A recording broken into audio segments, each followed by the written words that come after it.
Ladies and gentlemen, we're here to explore one of my articles and the source material behind it in this new episode of New Sound. And anybody knows that on a news hound, I go through some source material. This is a very important article. I say that probably about all the articles I write because I try and only write important articles. I know that sounds a bit repetitive now. Oh, this is an important one, but it bloody well is. I think I start every read through or every news hound with, oh, this is an important one. And it is because everything's for context. It gives you context. And this is one with loads where later on you will need some of this information for context about other things that will happen in the future. People don't realize how this works. People don't realize spy games. When you investigate in spy games, most people investigate spy games in the past. Yeah. Oh, it's the old things. Some guy poisoning some guy on a bridge, some guy doing some nefarious backroom deals with a Soviet back in the 60s or 70s. You know, so some sort of spy games always in the past because you don't learn about spy games while they're happening. But nowadays, we're entering into a new world. We're entering into a world of fifth generation warfare. And that means that you will hear about spy games. And spies will have to change their faces constantly. They will have to expose themselves. They won't you won't they won't say openly that they're spies anymore. They're just going to be newsreaders who are employed by an intelligence agency, or they're just going to be journalists who are employed by intelligence, or just going to be researchers who's employed by intelligence agencies. Now, I'm not sure if you've noticed the reoccurring theme there is that the intelligence agencies are employing everybody because that's how what they're going to have to do in the end. Now, let us talk about this article today. It's on UK Column. Support UK Column. Go and read the article. It's in the description down below on UK Column because they've been really kind to host this article, and hopefully there'll be plenty more. And they are really, there is no better place. Alex Thompson and other people at UK Column have been, as you will see in this article, have been on the Skripal case from the beginning. They know this case inside now, partially for other reasons. So some people knew certain people involved in the case before, and so they're extremely intrigued and want to know more. And I love their intrepidness, the fact that they want to know more all of the time, and they keep saying to me, "Okay, go on, go." If I say to them, "What about this?" "Oh, yes, yes, yes, go, do it." Now, hopefully, like I say, there'll be more to come. I'm not sure if it'll all be Skripal, but there will be more to come from me on Skripal eventually. I really want to do a walkthrough in Salisbury and go to the places and work it out. Now, I'll tell you something that I've only ever mentioned a couple of times before about this case. I before when I was writing originally, I was and I probably will again, working in a hotel. And I was checking in a load of people, and I was talking to a couple about the Salisbury poisoning over different times, people who were from the area. And every time people from the area would stay, I would ask them about the information. I would say, I'm being bitten here. I would say, hey, what do you think about the Salisbury poisoning? And they would give me some form of information. And it was really interesting. The information was pretty interesting. And one person gave me some very specific information.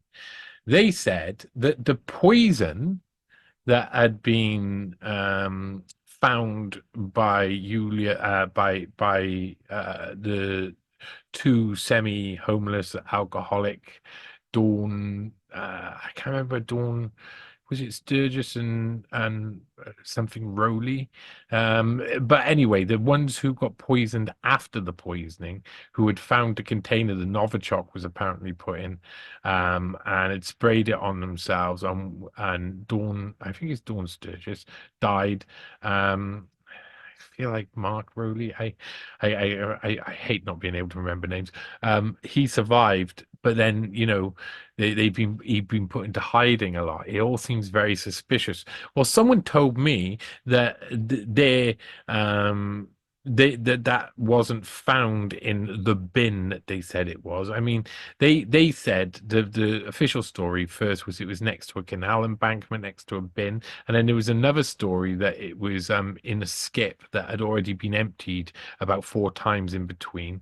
And then there was this story, which is someone said that in actual fact, it was found down the back of a chair in the Cloisters pub, in a pub called the Cloisters. And the Cloisters got shut down like after the events, and reopened as another pub. So that it'd be interesting to find out if there's any truth in that. But still, anyway, we're not quite looking at the events itself, though we will cover it here and there because for context and for other reasons. But the whole point of this was trying to find, it was fishing for spies. I went on a fishing expedition. I went looking for spies. I thought to myself, one night I was sitting around. I had just finished researching something else, producing a video, whatever. This is what I do. I'm constantly doing something new. And I thought about the Skripal case for a bit, and I thought about Pablo Miller. He come into my mind a lot since I found out about him because it's such a interesting connection. You've got Christopher Steele, who's the operator for who's Pablo Miller's operator, who's the handler for Sergei Skripal. Pablo Miller was officially supposedly in retirement, living in Salisbury when Skripal got poisoned. So apparently Pablo Miller was actually living in Salisbury during that time. I'm not sure if that's true.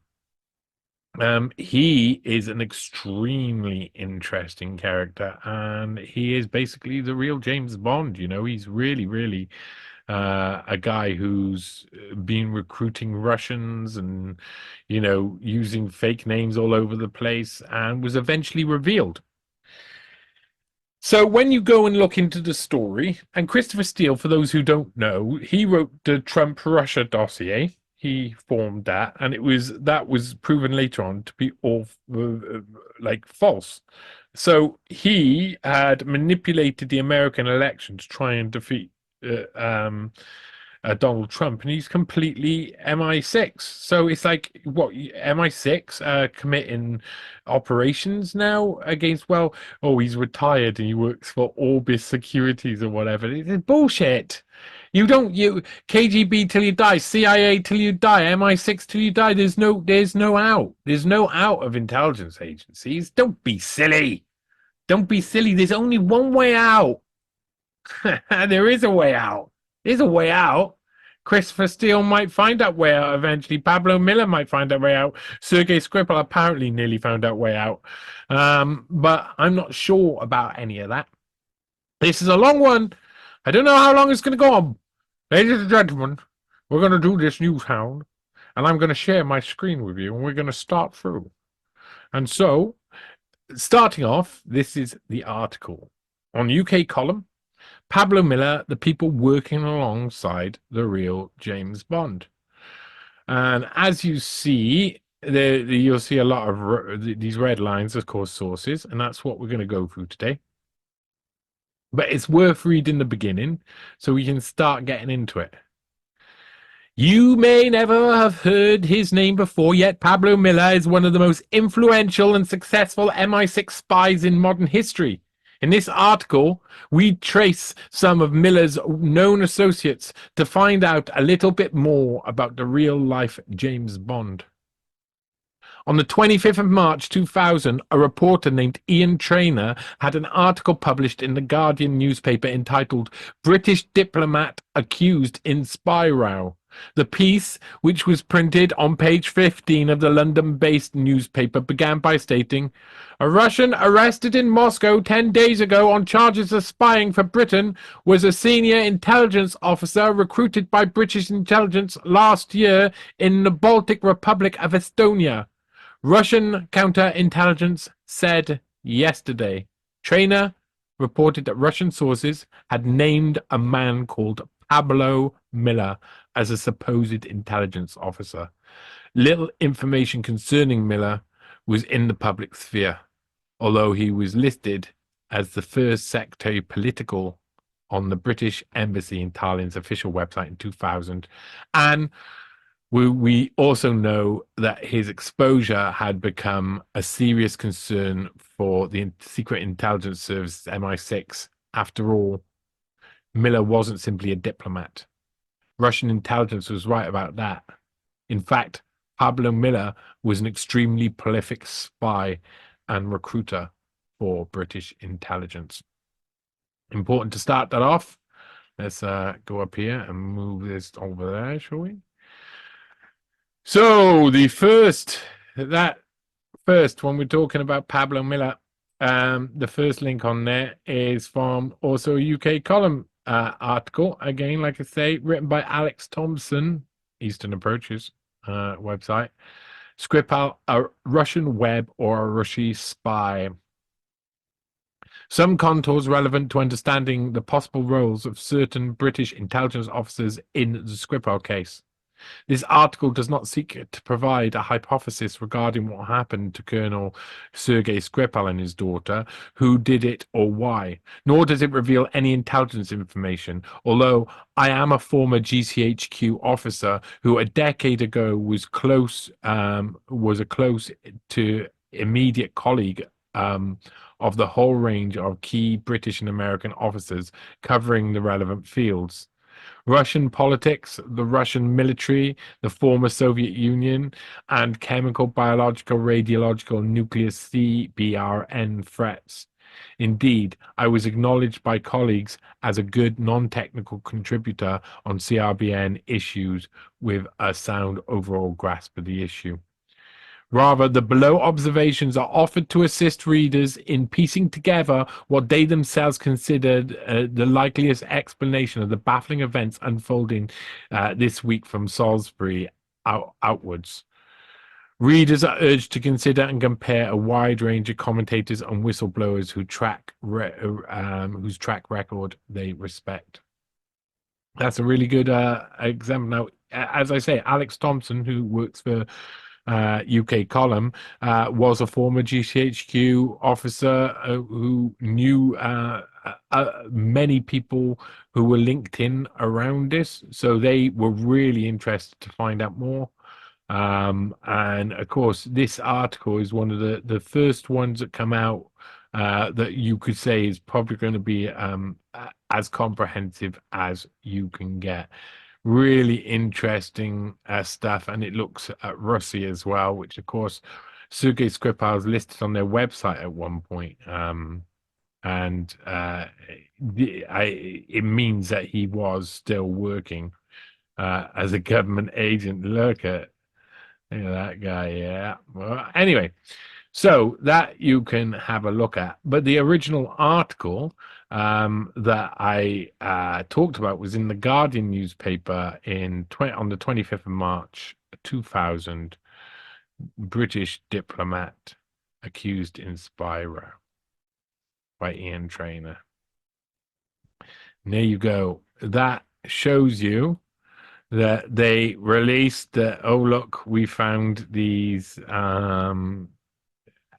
spies working in Tallinn, in the Estonian capital, in the British embassy. And so Russian sources named Pablo Miller said he worked as a first secretary. So what does that mean? You know, you look at it and you say, ooh, what does that mean? Well, it means a lot. It means that we've got some sort of idea of where a major British spy was. Let's move this down a little bit. Where a major British spy was during the time that he was maybe at the peak of his career. A spy got unveiled by the Russians, and it was this man, Pablo Miller. So I said to myself, well, what does that mean? We know that in 1999, 2000, the British are using Western aligned embassies to hide high level operators, British Secret Service operators, spies, MI6. We can tell that because Pablo Miller is there and they've installed him as first secretary political as his cover. So, what does that mean? And this is the investigating. This is what investigating looks like. And this is really simple for people to say, okay, how do you find out more information? Well, as you see, I thought to myself, how about I go back in time on the Wayback Machine? Because the Wayback Machine is really good at capturing official sites from the past and documenting them. And this is one where, here you go, you can find the name of a spy written on a site just before he's unveiled as a spy. That becomes interesting, doesn't it? Because that raises questions. What questions does it raise?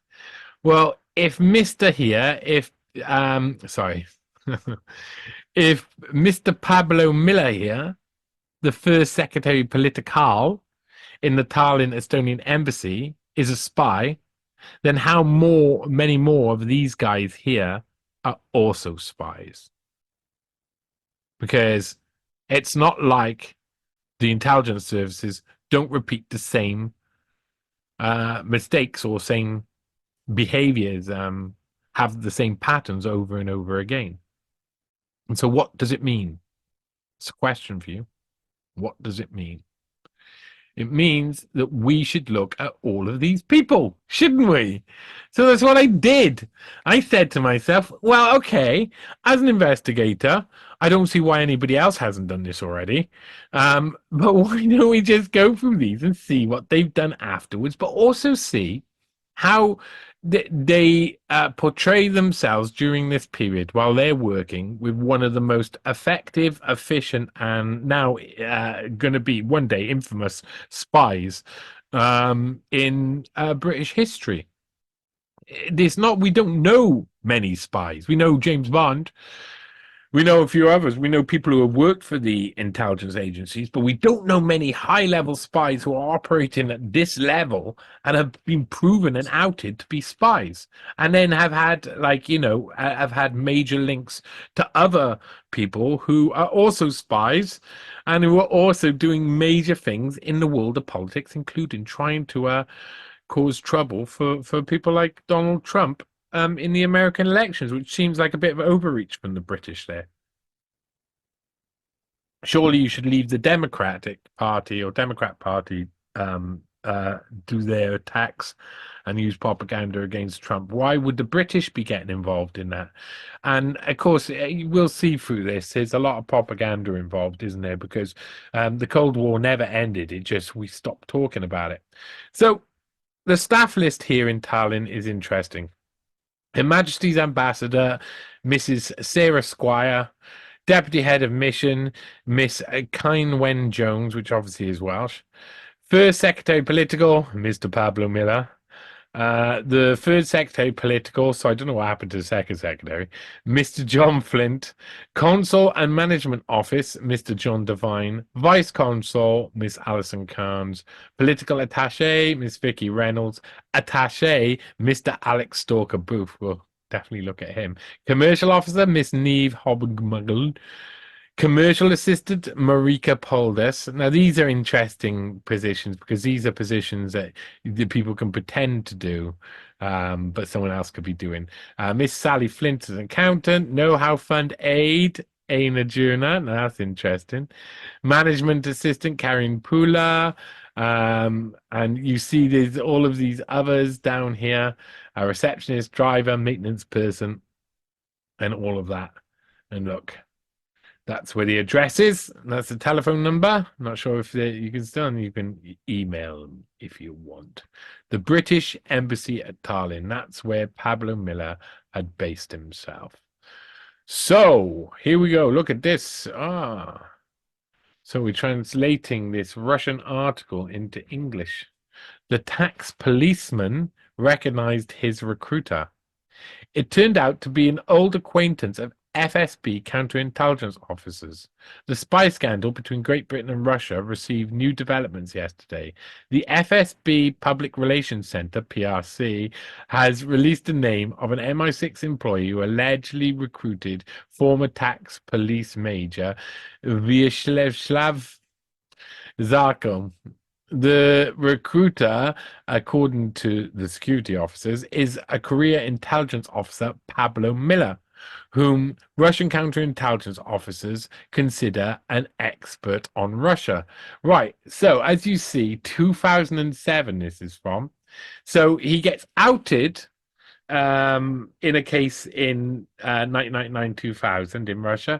And then in 2007, they discovered that Zarko, this guy, Vyacheslav Zarko, had been recruited by Pablo Miller as well, which is extremely interesting because it makes you say, well, he's really good at recruiting these guys. Former tax police major Vyacheslav Zarko contacted the FSB in early July of this year. He stated that he was recruited by the British intelligence service MI6. According to Mr. Zarko, political emigrant Boris Berezovsky and ex-FSB officer Alexander Litvinenko brought them together with agents of the special services in 2003. Vyacheslav Zarko, I'll say, claimed that he was recruited by several MI6 employees, including a certain Paul, with whom he met several times in London and Istanbul. Paul, according to a retired tax policeman, was interested in large Russian companies, information about possible influence of the FSB and non-governmental organizations, as well as mole Russian intelligence services, which allegedly started in the British embassy in Moscow. Mr. Zarko also said that he decided to contact the FSB after watching a TV report from the press conference of Andrei Lugovoy, whom British law enforcement agencies suspect of poisoning Alexander Litvinenko. According to Vyacheslav Zarko, having learnt from a television report about the machinations of MI6, he began to really worry about his safety. Oh, yeah. Well, MI6, FSB, all of them. You're not safe from any of them, are you? Yesterday, the FSB DSP revealed the name of the recruiter. It turned out to be MI6 personnel officer Pablo Miller, well known to the security officers. He became yesterday one of the most mentioned heroes of Russian television news. See the access to TV section in this page. The British intelligence officer, according to security officers, was identified by Mr. Zarko during the investigation of the case opened by the FSB investigative department under the article espionage. Of course, the DSP did not talk about the method of identifying the recruiter. However, they noted that recruiter Miller had already been involved in spy scandals involving Russians several times. Thus, in 2001, Reserve Lieutenant Colonel Valery Oyemyoy was exposed by Russian counterintelligence agencies and then sentenced to 7 years for high treason. Having gone into business after retirement, he repeatedly visited Tallinn, where, according to the FSB, he was recruited by British intelligence resident Pablo Miller, who then officially held the position of first secretary in the British embassy in Estonia. As Russian intelligence services later found out, Mr. Miller worked closely with the local security police department, the Kites from which the spy was supervised by Zoya Tint, employee of the First Main Bureau. The British intelligence services allegedly instructed Agent Arjame to collect compromising material on Russian politicians, find out the names of Russian agents in the UK, etc. And there's a little bit more at the end. My mouse is going crazy. Nice. Well, it's good when your mouse starts to go crazy while you're reading an article about spies, eh? Yeah, it's not that you can't trust them, but they're looking at my every move. So That was interesting, eh? Wasn't that interesting? Did you find that interesting? I found that interesting. It turns out that Zarko over here, this Zarko guy, admitted working for British intelligence, and that British intelligence was Pablo Miller, and the Russians are like, oh, we know Pablo Miller really well. He's a dirty rotten bastard. And so he's noted down a fair bit here. Um, in 2001, they mentioned Valery Ojame, and this is the Russian jail spy. This is from April the 23rd, 2001. It's from CNN.com in the archives. It shows you that they were reporting that Ojame had been. Oh, sorry. Ojame had been caught as a spy by the Russians. Other prominent spying cases over the last year have included the US arrest of FBI veteran Robert Hansen, last month's tit-for-tat expulsions of Russian and US diplomats, and Moscow's conviction of US businessman Edmund Pope, who was later pardoned by Vladimir Putin. It's always the businessmen who get pardoned. So that's also interesting, isn't it? From CNN, and this was the in 2000, the Honorable Christopher H. Smith of the House of Representatives, um, in the 106th Congress, second session, was calling for immediate release of Mr. Edmund Pope from prison in Russian Federation, and eventually Vladimir Putin released him. So, obviously, Edmund Pope, a retired American intelligence officer turned businessman, convicted by a Russian court in 2000 on charges of spying for U.S. Defense Agency, DIA, was sentenced to 20 years in prison for buying up and smuggling classified military equipment out of the country as scrap metal. Clever boy. 253 days into his custody, Pope was pardoned by newly elected Russian President Vladimir Putin, as the US government claimed that Pope had a rare form of bone cancer. Oh, I don't think he did, you know. I don't think he did, Mr. Pope. I think you're a liar. A liar! Skripal. So you can go onto UK column and you can see there's a fair few bits links to Skripal. They've really done some investigating into it. So there's 3 pages of articles there, including this one now that we're looking at the source material for today. And of course, looking at this, one of the reasons why I wrote this article is because you have a lot of articles like this, like Daily Beast. A lot of articles. You have a few articles like this where it's Pablo Miller, the mystery man who recruited Putin's poison spy. And so the Daily Beast, which I find to be a really interesting outlet, I'm suspicious of it because of their Epstein reporting and the focus around Maria Farmer, who's provably false by their reporter Kate Bricolette, I think her name is. And Bricolette is she's very clever how she phrases things, but when you know the inside of the case, you're like, you can't have got through this and not noticed without being not doing your job properly. So either they don't do their job properly, or they're on the other side. But this has basically a bit of information about Pablo Miller, and a little bit about his background. In 2000, the FSB identified Miller as the head of British intelligence in Tallinn, Estonia, and accused him of recruiting an FSB officer later identified as Ojami. So they outed him in 2000, and then in 2007 they said again he's obviously a spy. But they didn't include a picture of him, even though there was a picture to include. There has been a picture to include.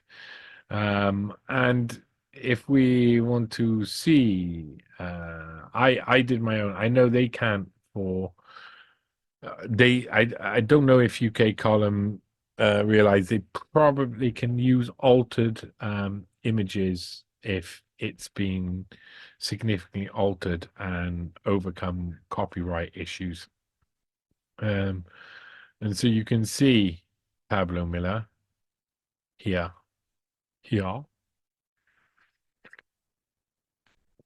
in the actual title, though he's got a rip through his face. That's Pablo Miller behind Pablo Miller, a Skripal, and a Steele. And that's the cover I made myself for the article. Ooh. Oh, I'm okay, thanks. So where were we? Oh, give me just 1 second. Just came off that page. So anyway, we're on the Daily Beast. And so this is also a little bit about Skripal's killer. It's behind a paywall. But the Times already been noted on a couple of occasions. And it is a very interesting article. I have looked into this article, but it's from a certain quote and made I think it's about him being given the name. Oh no, it's about the bank account. Because Skripal was, as you see over here, Russian intelligence had based another Pablo Miller's recruits in Spain, where he had been approached by British spy Sergei Skripal knew Miller as Antonio Alvarez de Hidalgo. And once he was recruited, MI6 gave Skripal the code name Forthwith. Skripal was reportedly first recruited in 1999 by Miller, and he soon gained access to a secret Spanish bank account which had been deposited with £100,000 to help sweeten the deal. When Skripal was arrested in 2004, he made a quick confession and cooperated fully with the FSB's investigations. £100,000 in a bank in the 90s is a good amount of money. Good amount of money indeed. So we going back in time though and understanding some stuff is what I do, isn't it? And so when it gets to the Miller's Crossing section, we talk about Pablo Miller has been transferred from the UK's embassy in Estonia in 1999. It was the following year that his name was first reported in the press, and before this point in time, Miller's cover was intact. Estonia had been central base from which to launch Western espionage operations at the turn of the millennium. Those based at the embassy weren't yet regarded as potential agents by anyone but the FSB. Her Majesty's ambassadors to Estonia during this time was Sarah Squire, whose husband was William Squire, and had previously been the British ambassador to Senegal between 1979 and 1982, and who then went on to be the British ambassador to Israel between 1984 and 1988. This is her husband. Sarah Squire had become the ambassador to Estonia during the very important period in the country's history, just as Estonia was beginning the process of joining NATO. And this is where we go back in time. So a letter from 1949 indicates Estonia wants to be a NATO founding member. So this interesting article from Estonian World looks at a document that was, I believe it was Dean Akerson, one of the founders of the New World Order. Yeah, the Honorable Dean Akerson. And asked basically the letter by Estonia in the founding NATO on the founding of NATO signed by Johannes Cave, an Estonian diplomat based in New York. I have the honor to offer my best wishes to the signatories of the North Atlantic Pact and to express my confidence that they, inspired by ideals of democracy, of individual liberty and the rule of law, will strive relentlessly for peace with justice, which excludes peace at any price. Therefore, I express the belief that countries which were forcibly deprived of self-government and independence will benefit by this noble endeavor, the letter said. And look, as you see, Estonia's expression of interest in NATO was formally noted, as shown in the response from US Undersecretary at the time, Dean Rusk, who later served in the Secretary of State for US President John F. Kennedy. Pretty important job, Secretary of State. But yeah. And there you go. As Estonia celebrates 19 years in NATO, a whole new generation has grown up with safety under the new alliance. As Russian aggression in Ukraine continues and Europe faces its biggest security threats since the Second World War, I'm grateful for the unity of NATO. But yeah, this basically the letter expresses the want, but says basically we can't because we're under communist control, and that would be nuts. But of course, during this time, they were starting to get to where they wanted to be. Now I don't go to this site often, but we can look at Johannes Cave. Died 1965, was an Estonian diplomat, a graduate in law from the University of Tartu. Cave studied at the Hague Academy of International Law. Very interesting man.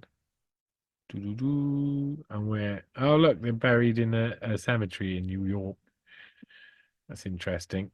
Not a surprise. And of course, what we're talking about here, written by Estonian diplomat Cave. So we see here it says Estonia is under the illegal occupation domination of the Soviet Union and is therefore prevented from manifesting openly its keen interest in this pact. Dean Rusk, who was then U.S. Undersecretary of State and who played an extremely important part in setting up the Marshall Plan, had also been made head of the Office of Special Political Affairs, known as the UN Desk. And so Dean Rusk's pretty important. And the Marshall Plan was, of course, the rebuilding of the Western world of Europe, really, as well. After World War II, they declared the Marshall Plan. Now, I've done some work on, including an article called Guido Goldman and the German Marshall Fund. And the German Marshall Fund was set up in 1973 to honor the Marshall Plan, and was really a way for CIA and CFR aligned policies to be introduced through NGO conduits in Eastern Europe to hasten the fall of Soviet-controlled Eastern European countries. Whoop! And there's your man, Dean Rusk, goes on to be Secretary of State for a while. Serves as U.S. Secretary of State, so he served under both Kennedy and Lyndon B. Johnson, both terms, or like the takeover of Lyndon B. Johnson and later. He was the primary architect of U.S. intervention in Vietnam War. Good guy then. Yeah. From 1964 to 1973. So after Kennedy had been knocked off, they incorporate this man to head up the Vietnam War, really, what was going to go around. Dean Rusk, what a bastard. Well, that's interesting. And diplomat Sarah Squires has been elected the new president of Hughes Hall, Cambridge, with effect from the 1st of October 2006. This was in 2006, and it talks about her time serving as a HM ambassador. She's also held diplomatic posts in Tel Aviv, Senegal, Washington, D.C. Of course she has. And she is British Embassy in Tallinn. She's the head of the beast. She's a head of the beast. Well, I should close a couple of these. So she's the head of the beast. We'll go and look at that beast now. But she obviously, you don't have people like Pablo Miller working in a place like that, and the head of the beast doesn't know what's going on. So it's pretty clear that there was some knowledge of what was going on, because you just don't, that just doesn't happen. So let's get back to this, and there you go. Mrs. Sarah Squires, Her Majesty's ambassador, and that's her elected president of Hughes Hall, Cambridge. And what's this here? What is this here? Oh, Jeffrey Berridge's work. Here you go. So this is about the Know-How Fund. This is the long-awaited history of the Know-How Fund. The Know-How Fund is, of course, a way to fund these sort of shady projects while trying to look like you're an actual reputable organization, which isn't connected to the state and isn't trying to spy and infiltrate your government, so it can eventually enact a coup and see the downfall of your people and watch as people get beheaded on the streets. That's what they like to do. Transformational diplomacy after the Cold War, Britain's know-how fund in post-communist Europe, 1989 to 2003. So at this point, this is 2013, they look at all of the funding, how they introduce funding into post-communist Europe from the moment of the Velvet Revolution onwards. Velvet Revolution was, of course, Czechoslovakia. And here you go. And someone involved in this has been working on something else. Here you go.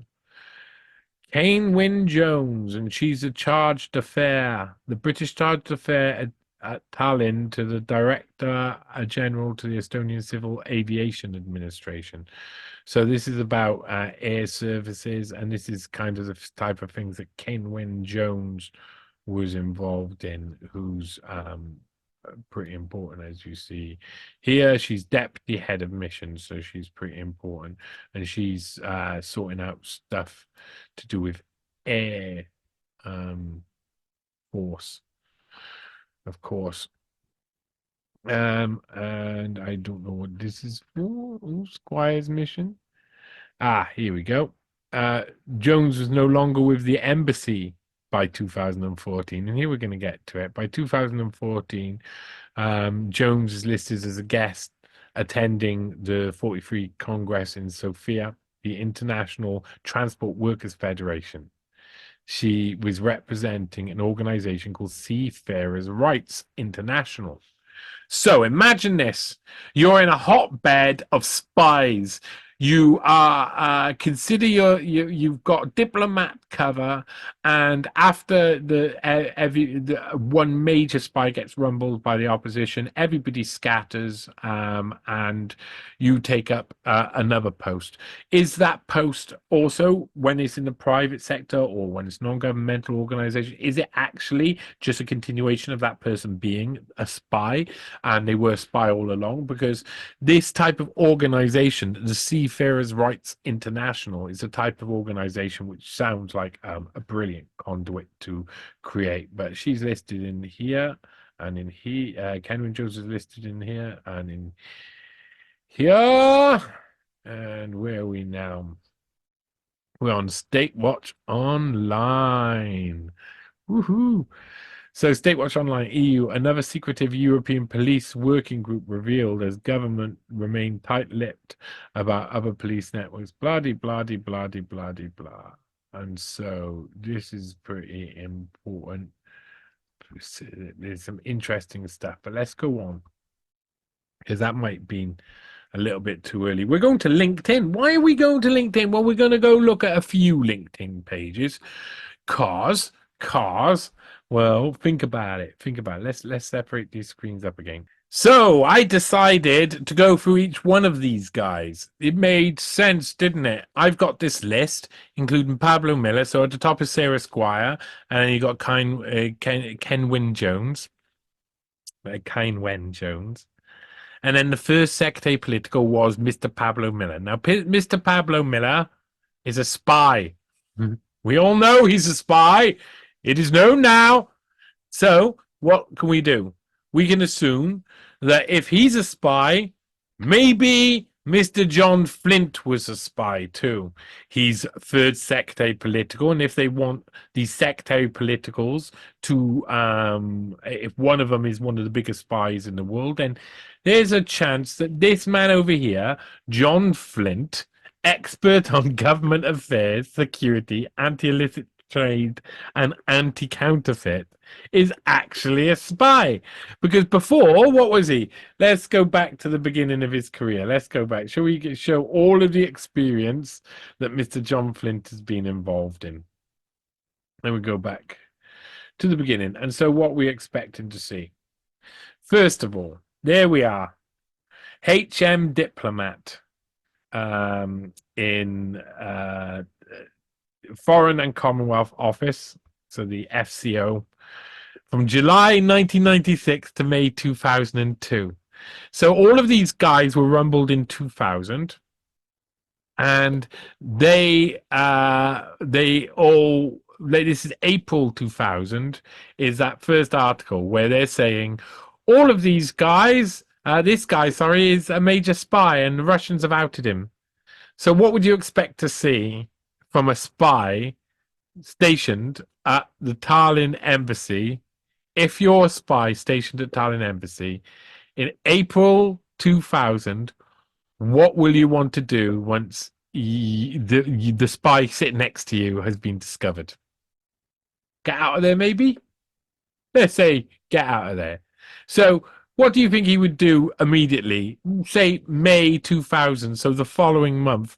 He would maybe relocate to become the deputy resident British commissioner at the British High Commission in Antigua. And get further away, can you? So from 2005, from a month after Pablo Miller gets outed in the press in April 2000, um, here John Flint is running as quickly as he can to Antigua, where he's going to hide out. Okay, well, of course, if he was intelligence, then we would see it in his career path, wouldn't we? Then, wouldn't we? What did he do next? Senior manager at the National Criminal Intelligence Service. Oh, could this guy be in intelligence? Because before he was the first secretary, political press and public affairs. He was public affairs, was he? Oh, and then he went on to work for the National Criminal Intelligence Services. Oh, that seems like a big jump. Then he went to work for SOCA. Now, that's serious and organized crime division of the UK. Police. So this is proper. He's multiple different over this period between 2006 and 2013 for 7 years. He's working for the serious and organized crime division here, and a senior manager by the end of it.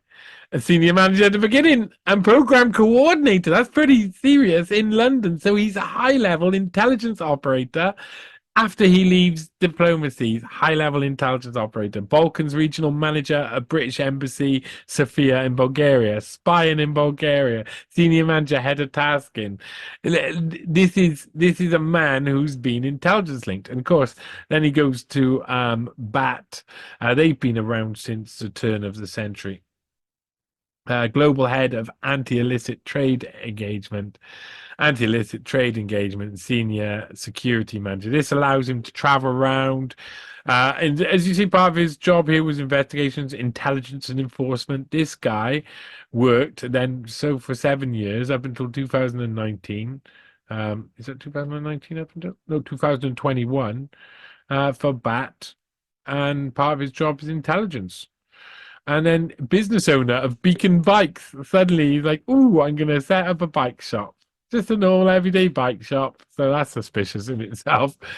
And then he's a business owner of Flint Consultancy Services, like Orbit Consultancy, which was Christopher Steele's. Obviously, this looks like some sort of front for big companies and government-aligned people to come and organize their skullduggery with someone who can get it done. Multi-source intelligence gathering, international enforcement liaison. This guy is just obviously.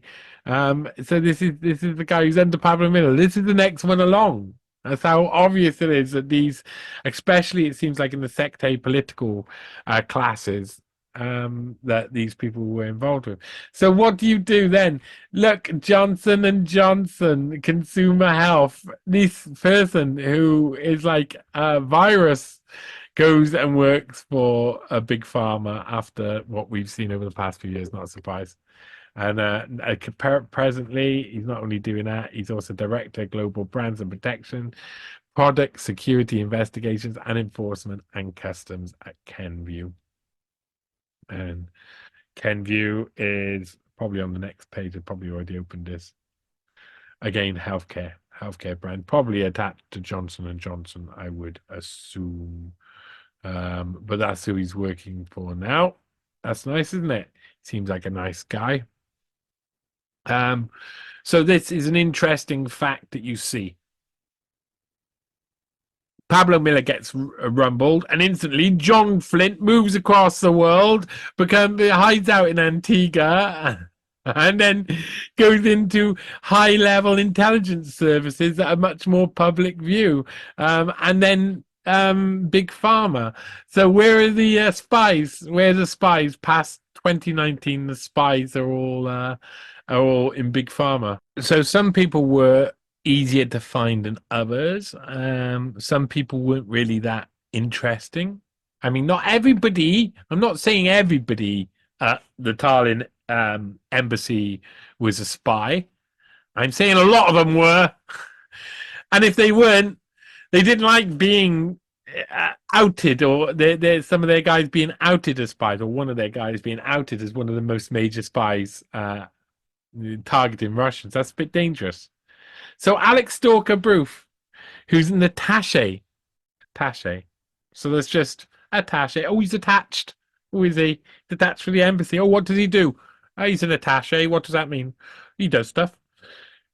Well, Alex Stalker Booth now is the curator museum of Australian policing project.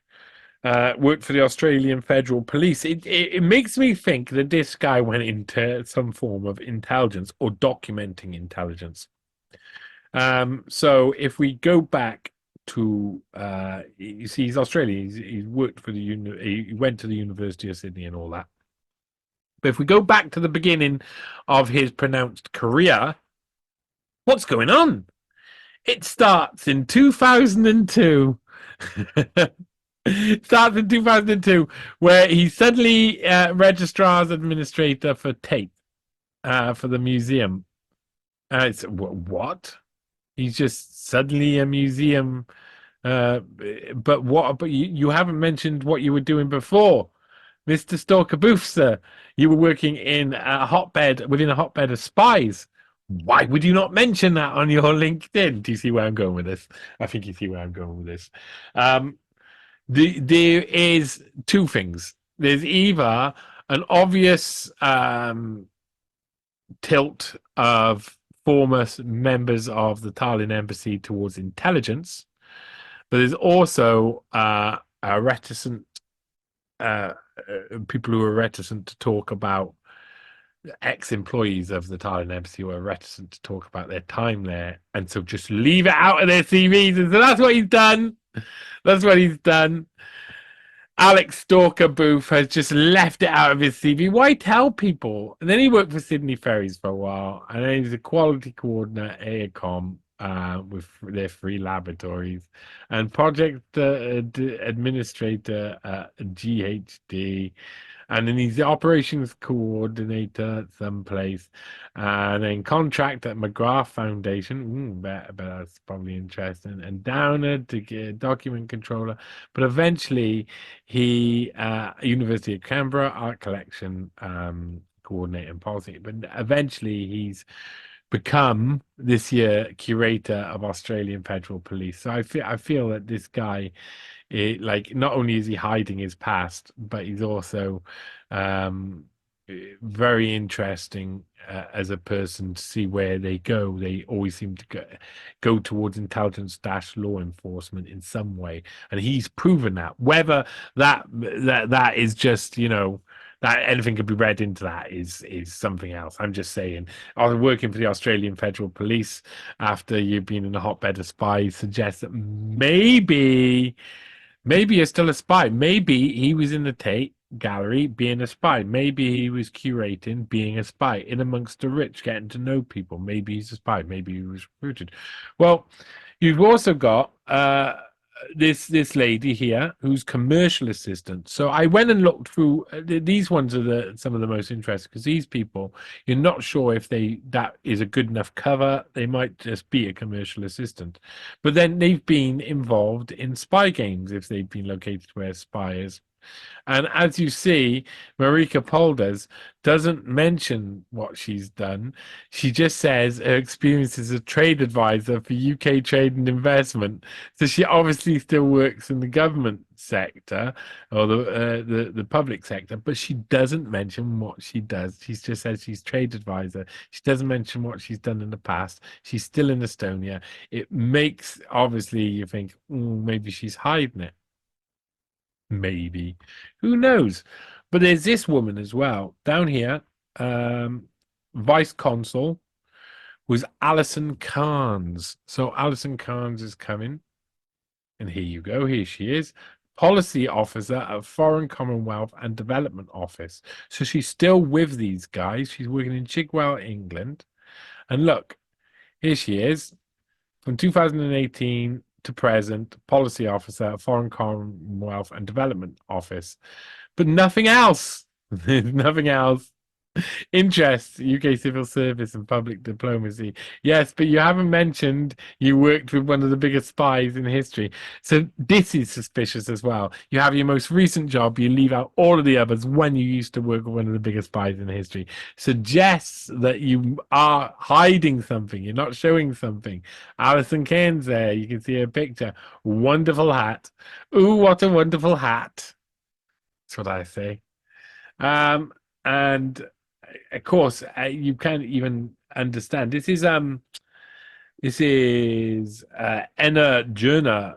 Now, this is interesting because she was a know-how fund aid, which is the way they were funding sort of projects that would lean people over to the West, say, oh, I'm a supporter of them because they've given me something.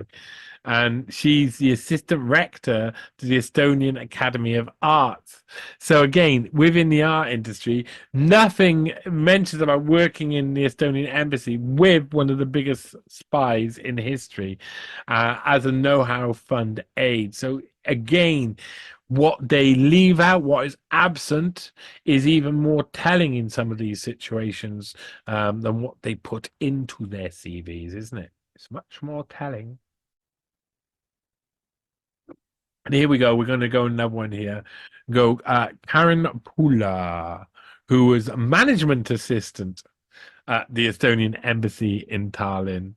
What does she do now? What does she? She's an office manager. That's all, an office manager. Oh, she's got a bit of experience there.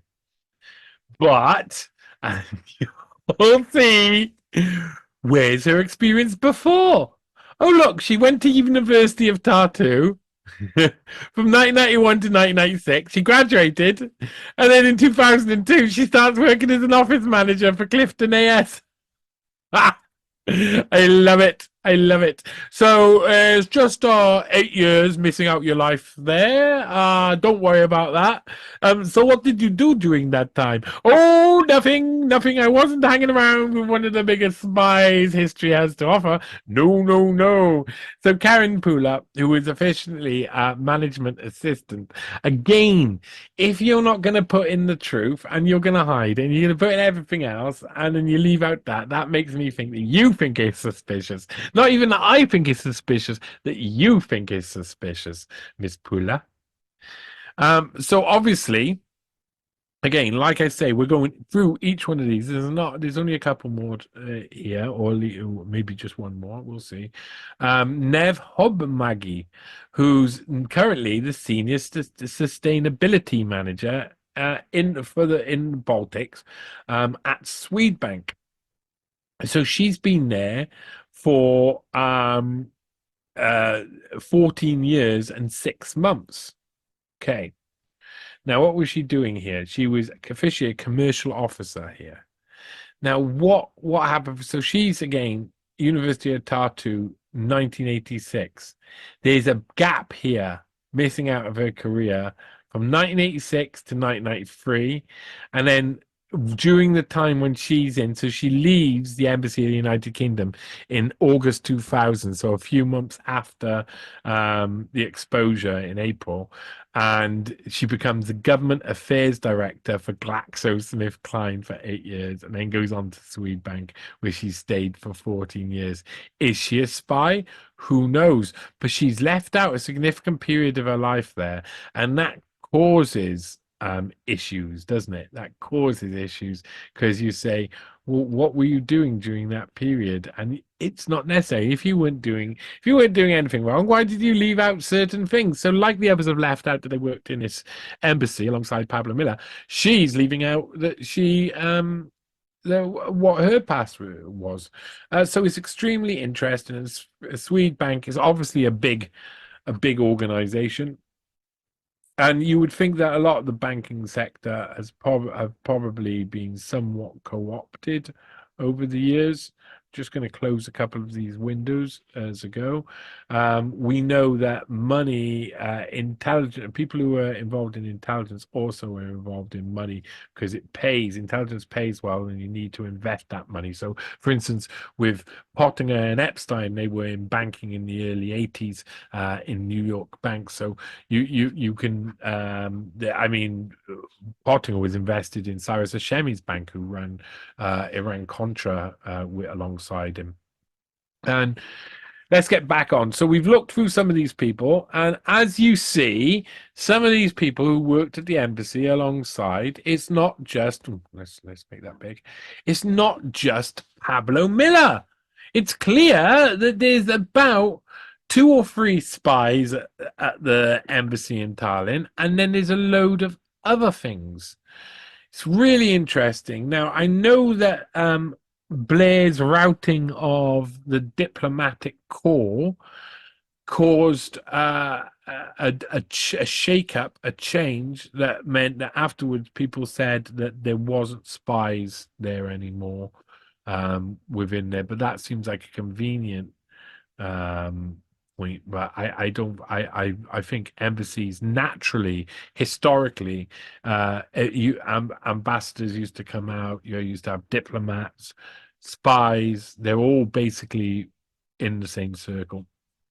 And in the article, we talk about Mark Urban, who served in a tank regiment alongside Pablo Miller. I think he was his commander or something. And Mark Urban is the BBC reporter. I think he's BBC.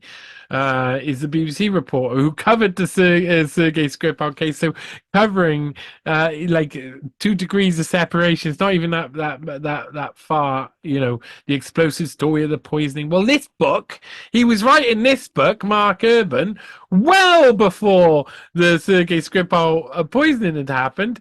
He was already writing a book with Skripal a year before the poisoning happened, or the beginning of the year the poisoning happened. I think it was the year before. I mean, that's crazy. That's crazy. The guy who writes this book starts writing it well before the poisonings happen. Work it out. Work it out for yourself. Mark Urban, dirty, rotten bastard, is what I say. So there was lots around the Salisbury poisoning. And it says Skripals were under Russian surveillance. At least that's what the BBC is saying. And I mean, by this point, again, Mark Urban, who's a diplomatic and defense editor of Newsnight, conveniently knows a lot of these people who are involved in this. And Sergei Skripal and his daughter have been monitored by the Russian authorities in the months before the poisoning. They're creating a story behind it that it's all of the Russians, of course. I doubt that if they had been poisoned with Novichok, they'd be alive. Bullshit. I'm calling bullshit on the Novichok thing, but it doesn't make any sense afterwards. And Dawn and Rowley and how that worked. Give me just a second. I just do that. And here you go. This is Pablo Miller's operator. This is a guy who's telling Pablo Miller in the past what to do.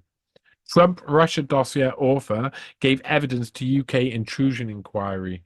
Report allegedly being withheld by number 10 contains submissions from ex-head of MI6's Russia desk.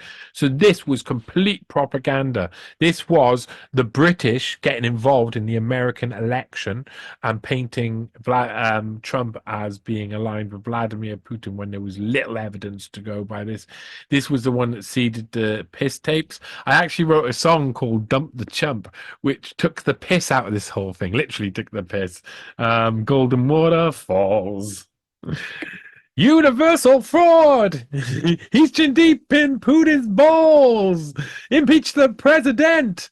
Yeah, it's taking the piss. It's a bombastic song on purpose because it's taking the piss out of the fact that they're trying to get him to impeach the president because of piss tapes and stuff like this when there was little evidence about it. But it's very interesting. Christopher Steele was the guy behind that because Christopher Steele, Pablo Miller, Sergei Skripal just literally just steps down the same chain, steps down the same chain. And again, Vanity Fair explain how, give me a sec, sorry, how ex-spy Christopher Steele compiled his Trump-Russia dossier. The man behind the infamous dossier that raises the possibility that Donald Trump may be vulnerable to Kremlin blackmail, which was bullshit, is Russia expert Christopher Steele, formerly of MI6. Here's the story of his investigation. If you've got someone who's a spy, then they lie compulsively to gain objectives. You can't trust them. So this is where you can see how the papers, like Vanity Fair, are in bed completely with the spy industry because they're like, oh look, private and confidential. We're gonna publish it like, oh look, this guy, he's real, it's true, blah blah blah. So they can badmouth and smear people. Of course, Orbis business intelligence is what he goes by now. This is a business that he's had since I think it was 2009. Heavily involved in so much what can only be described as fuckery. And Christopher Steele should be watched very carefully. And again, look at this for propaganda. This is The Guardian. And look, they've made this weird Putin mock-up where he's speaking in a retarded-looking Trump's ear. And look, they've given him really small hands. And all of this is just insults. And in the background, it's like they're almost, the arms are almost like Nazi swat stickers if you look at them at the right angle. And there's their hands in the pockets of America and all of this. A lot of this is just how it works. This is left-wing politics. The left-wing Guardian newspaper smearing people by using a fake British spies, a fake dossier by a former British spy who was known, had already been outed as being a British spy. And Christopher Steele is a snide. He's a dirty little bastard, is what I say. They've got this picture of him here on these redacted. Oh, they love this. Christopher Steele, the man behind the Trump-Russia dossier. How ex-spy tried to warn the world about Trump's ties to Russia, but it was lies. So again, have they recanted these articles in the New Yorker or the like? No, they still put them down as look, he was connected. Why? Because this compulsive liar said so. I mean, there in many points of Russian history, you'll see that within the article. Go read this article. There's loads about little bits and bobs about stuff you wouldn't realize. And it's very important to read it yourself because I'm giving you sources here. I'm not giving you the actual details necessarily, some bits and bobs, but not the actual details completely. So we're back to The Guardian here, and it says MI6, a nightmare scenario as rogue agent goes public. Britain's intelligence service, MI6, was thrown into unprecedented disarray last night when a renegade former officer published the names of over 100 agents. This is in 1999. Some said to be false on the internet. Of course, they're going to say some said to be false. The names on the website would be provided by Richard Tomlinson, the former MI6 officer now living in Switzerland. Government lawyers were last night frantically trying to close down the site as senior MI6 officers were mounting a desperate damage limitation exercise. So this is an example of Richard Tomlinson releasing a load of uh, names of spies. In a message to the Press Association news agencies, whose service is used by all national and provincial newspapers, he said, I understand that a US-based website has today published on the internet a list which identifies a large number of SIS MI6 officers. Publishing such details could put lives at risk, he said, adding that Whitehall was examining how the damage of this disclosure can be minimized. You can't minimize such damage, but this basically happened as when Putin was getting in. The spy game suddenly went out of control. They just started outing each other loads. Different spies started outing themselves and outing each other, and it led to a series of events of enacting revenge on different spies. So one of those spies who had the wrath of vengeance wreaked upon him was Alexander Litvinenko, who we'll see now. And that's not him. I'm just trying to load up the page. It's a bit slow. Archive can sometimes be a bit slow because it's under attack all the time. And this is from BBC News. Who was Alexander Litvinenko? Well, he was an intelligence operative, wasn't he? Who was working for the British at one point. And so the Russians poisoned him in London. Polonium was it? And he died. Well, these guys are all connected. This was all about saying, okay, the rules of the game have changed. Now we're entering into the post-Soviet era. If you're going to be coming here to spy on us, you're either going to be outed publicly, or we're going to poison anybody who turn against us. So that, by the time it came to Skripal, it seemed obvious, maybe way too obvious, that the Russians could try and poison somebody. But why would they try and poison someone who hadn't been effectively spying or given any information away of any importance or had any good information for like decades? Why would they target Sergei Skripal and his daughter? They would be nobody. His time was over. His heyday was over. He was already released in a swap. So it seems again like they might have he might have been under surveillance. They knew he was under surveillance, and they took the opportunity to fake his own fake an assassination attempt on Sergei Skripal, and then they could blame the people who they knew were surveilling him. Very clever, but true. Ex-MI6 officer Christopher Steele in hiding after Trump dossier. So Christopher Steele, they give this blurry picture there.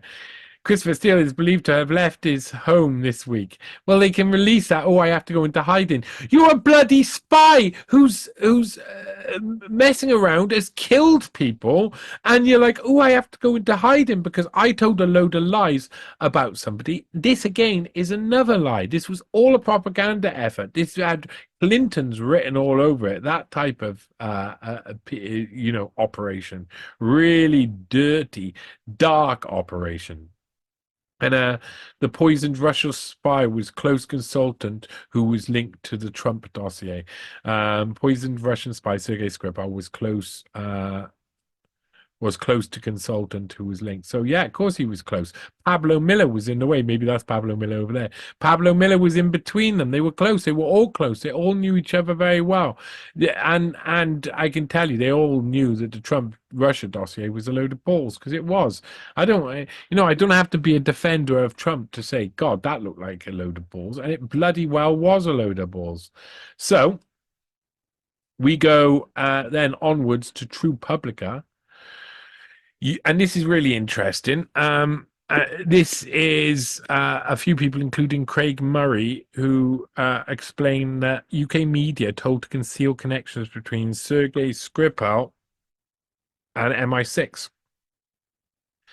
Craig Murray, the former UK ambassador to Uzbekistan, has published evidence suggesting that a D notice has been issued to the press to protect the MI5, hiding its connection to Russian double agent Sergei Skripal. According to the Conservative government and the pliant media, Skripal and his daughter Yulia were poisoned in Russia with Novichok nerve agent. A D notice, Defense and Security Media Advisory Notice, is used by the British state to veto the publication of potentially damaging news stories, formally a request to withhold publication.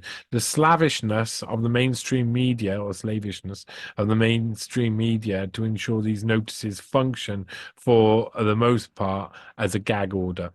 So they're saying there that there was a D notice. Steele was responsible for complying with Trump, Russia. So basically, there was a D notice. And this one will say local media again lost it.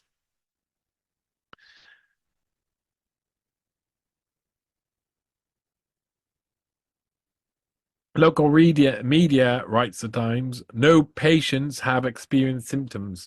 So the Moon of Alabama is talking about no patients getting symptoms, and talks about Craig Murray again talking about some of about this stuff. And here you see in is this third person the MI6 agent? So wait a minute, let's see what the sentence. Consider, for example, this picture which shows Mrs. Skripal and his daughter Yulia, presumably in the pub or restaurant they visited before they collapsed. Who is the third person visible in the mirror between them who took the picture? Oh, he does look like Pablo Miller. In this third, in this third person, the MI6 agent Pablo Miller, who in 1995 recruited Skripal as British double agent. Miller, who was also involved in handling the MI6 assets Boris Berezovsky and Alexander Litvinenko. Pablo Miller, who lived close to Sergei Skripal in Salisbury and is considered to be his friend. The same Pablo Miller who worked with former MI6 agents Christopher Steele's Orbis Business Management, which created a dirty dossier about Donald Trump. How deep were the Skripals involved in making up fake stories in the anti-Trump dossier, for which the Clinton campaign paid more than $168,000? Did the Skripals threaten to talk about the issue? Is that why the incident happened? So the thing, but this is this guy here, Pablo Miller.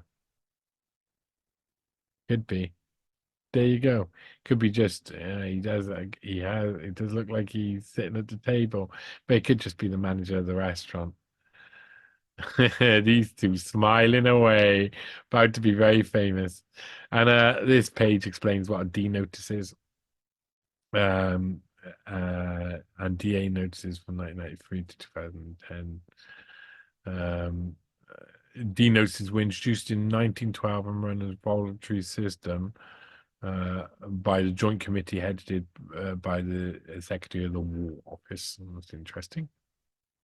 Well, I think it's interesting. And here, Alex Thompson. Now, this isn't Alex Thompson who works in UK column. This is Alex Thompson, the Channel 4 journalist. Actually, appears in a NEWSPASTE I just released. I just happened to be him in there, and I didn't notice, just did it, and then I realized afterwards. But anyway, about the only decisive public move by the authorities has been to censor MSM via a D notice last week from fully identifying Mr. Skripal's MI6 handler living nearby. So they were blocked. The D notice was specifically for hiding Pablo Miller's identity. Specifically for hiding Pablo Miller's identity. So he was obviously living around Salisbury and quite close to Skripal. And look, they denoticed him. Good.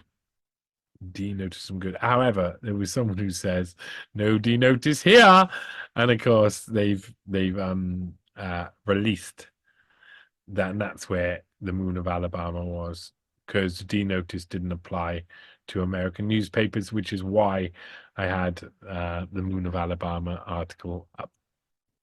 And so basically, there's the last source in the UK column article is actually about artificial intelligence, and it's a positive outlook on where there's no will, there's no way, why artificial intelligence will never rule the world.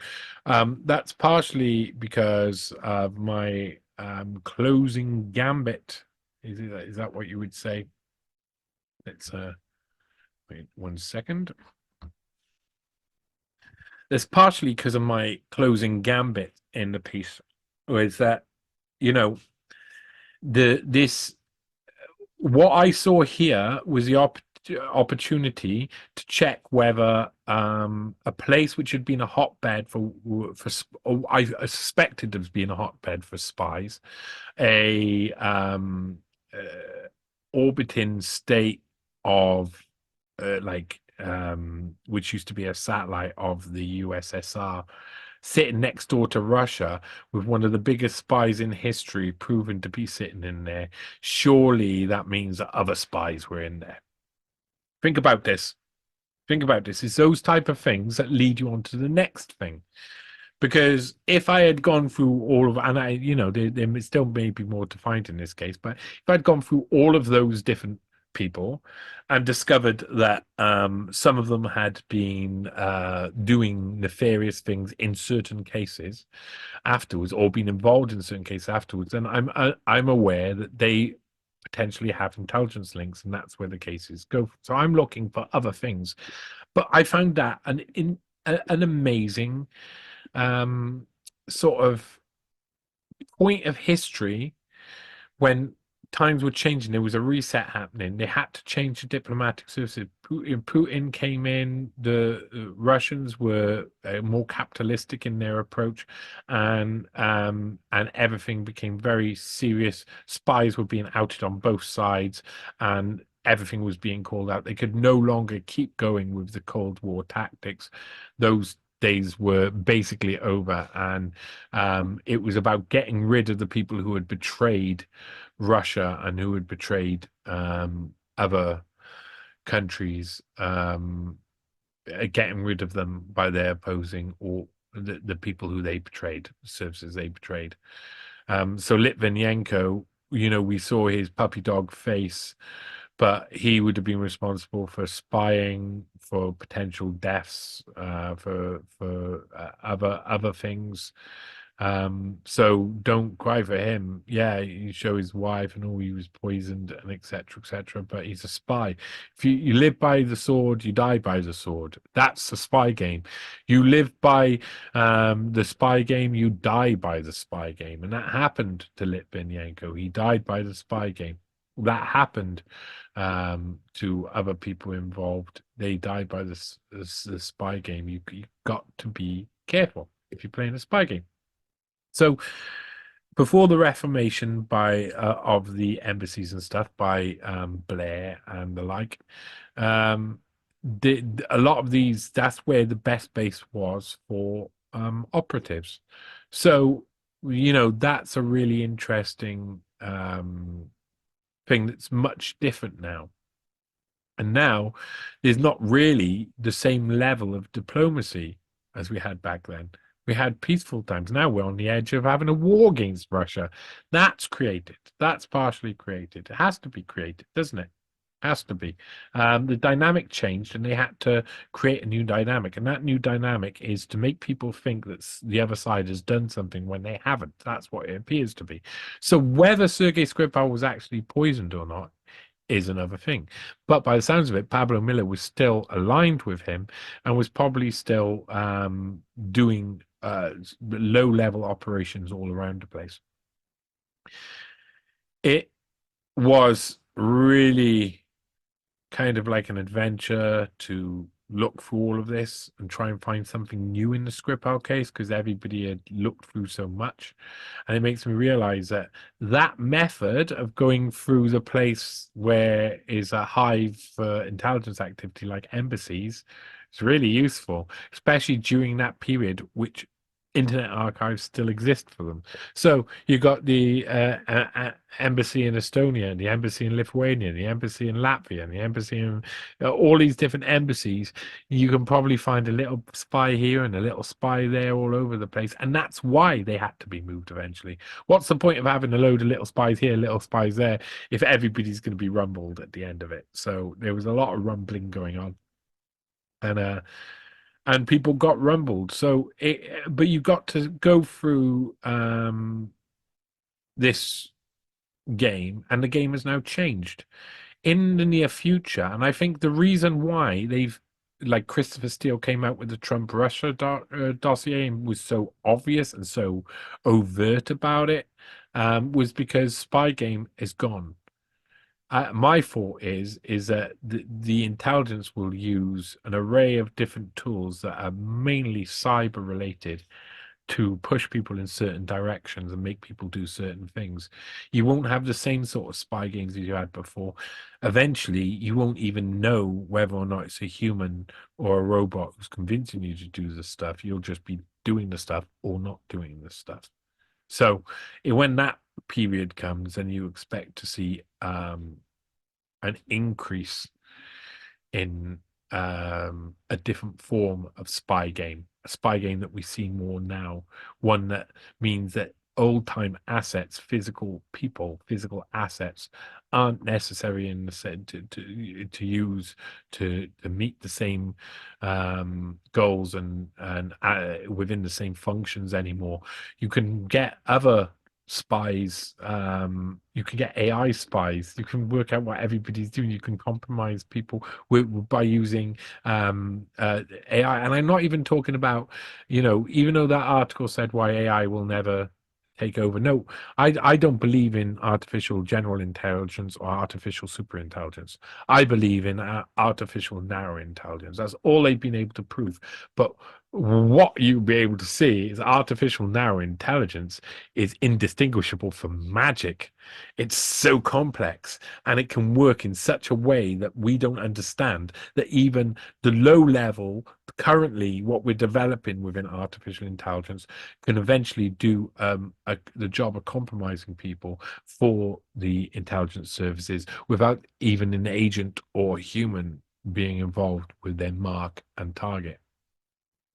So that's what I was kind of rolled out on. But I ask you, I implore you to go and support UK Colin by going and reading the article and having a proper look through it. It's in the description, of course, and it's a really important trek through a case which I think people don't realize there's so much more to be found on it. So much more. People don't realize. So, whether I'll have the time this year to take on the Skripal case this coming year, because this coming year I've got some big cases happening. I think that eventually someone will look at some part of this and go, my God, if that means that, look at this piece of information, and it'll open up a new thing that we don't know about. Because these people were really important. Christopher Steele, Pablo Miller, Sergei Skripal, these three people were extremely important movers and shakers within intelligence services affecting the United Kingdom and Russia. Three very important people, and they would have done a lot more. And that's it. I think that'll do of this NEWSHOUND on Pablo Miller, the people behind the rise. I can't remember what the actual title's called. Behind the real life James Bond. The people who helped support him, the people who were employed alongside him, his colleagues. These guys go on to do stuff with, elsewhere, and some of them get out very early. But it's been an interesting little ride. Thanks for paying attention. Go read it. Support my work. I got a docu series coming out called Searching for Stanley. It's good. It's rocking. It's got one hell of a soundtrack. It'll be made into parts and then into one bulk. A project that I'm really passionate about at the moment. As long as I can get over certain copyright issues, then every episode will be out. Otherwise, there may be one episode that won't be able to go out with all of the rest just due to copyright. But we'll see. Other than that, it's a very interesting docuseries that looks through each of the events that Stanley Pottinger was involved in, including Martin Luther King, Orlando Letelier, Watergate, Wounded Knee, and more. Kent State Massacre, and his girlfriend Gloria Steinem. Really interesting. If you want to support this work, I'd appreciate it. Hey, come to my Patreon and you'll get early access. You'll already be able to view some of the drafts and final edits for Searching for Stanley, which isn't out yet. So if you want to get a sneak peek at some of these things, then the only way to do it is by becoming a Patreon or a member on YouTube. But basically, my Patreon seems to be the center, or you can buy me a coffee. That's newspaste.com or johnnyvedmore.com. You'll find links to being able to do that. Support my work because I need to remain independent if I'm going to be effective and efficient. And there's a lot of work involved in this spy chasing business. So please, I'm Johnny Vedmore. This has been New Sound.